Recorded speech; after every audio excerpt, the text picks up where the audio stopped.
I thought what I'd do would be to show people the lengths that I've gone to protect myself from ignorant and, in some cases, criminally liable public servants.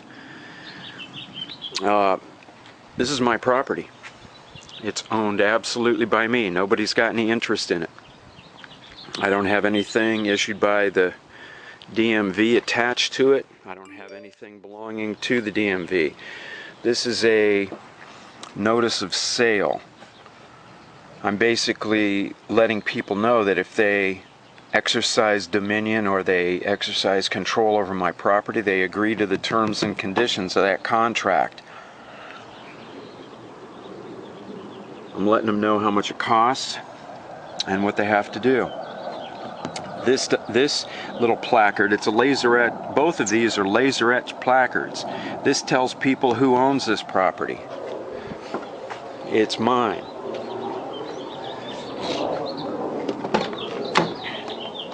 I keep the vehicle code. I've got a couple of copies of the vehicle code. This is an older 2002. Comes in handy. It's got stuff in there. I also have a volume of the annotated vehicle code. This is a 5-volume series. Keep a hard copy in here too. I've also got a for sale sign and, as you can see, private property no trespassing sign. Because apparently they don't get it.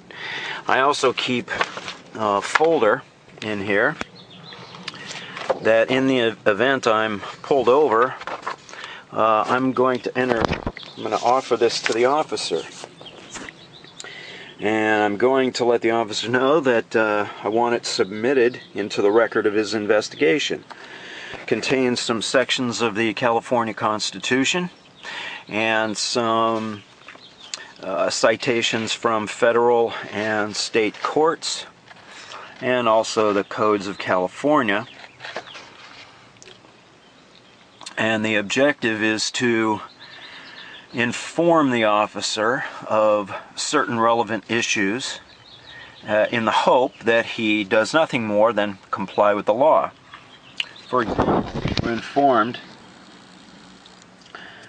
that there can be no sanction or penalty imposed upon one because of the exercise of a constitutional right. Well, there's some rights. I have the right to own and enjoy property.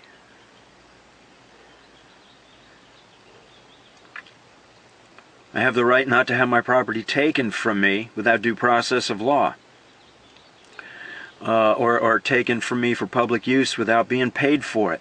I also have the right to peacefully assemble, which means I can use my property to go meet with people and discuss my rights. And just in case, I've got a bunch of rights that are in reserve as well. And according to the court in California, in 1976, obviously, police officers must obey the Constitution and may not deprive persons of constitutional rights. Makes sense to me. As a matter of fact, ignorance of the law does not excuse misconduct in anyone, least of all a sworn officer of the law. I guess that was Supreme Court of California, 1917. Huh. Interesting stuff, isn't it? Here's another one. Statute does not trump the Constitution. That's what that is. It's a statute. Part of the statute. It's not the Constitution. What they're telling us is statute does not trump the Constitution. As a matter of fact, it is settled that the streets of the city belong to the people. And the use thereof is an inalienable right of every citizen of the state.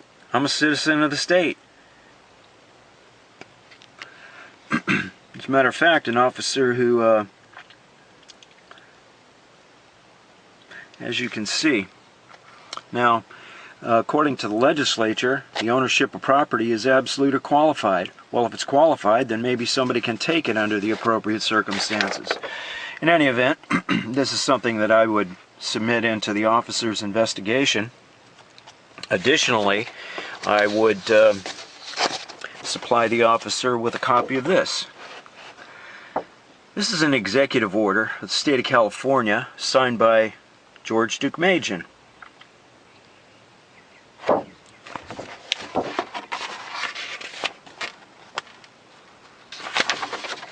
See?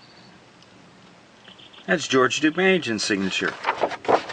And this executive order applies to police officers and all other government agents. And what it's telling them is, hey, don't be taking private property absent due process of law.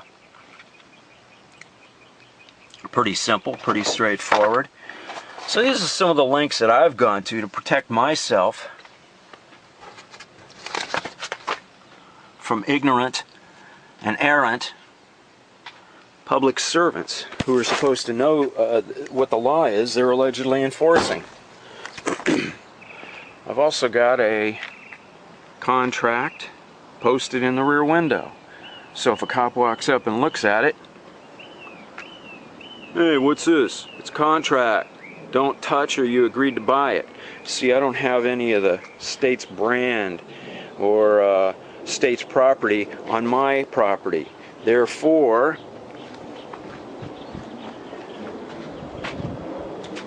the argument can be made that the state has no interest in my property. So if a cop decides he wants to take it, on whose behalf is he taking it? If the state doesn't have any interest in it, who does? Nobody. So he's taking absolutely own personal property without a warrant. The streets belong to the people. The people have a right to use the street, to go to the store to buy food, to buy shoes, to go to the movies, to go to the beach. It's their unalienable right to do so. I didn't write the rules. I just found the rules.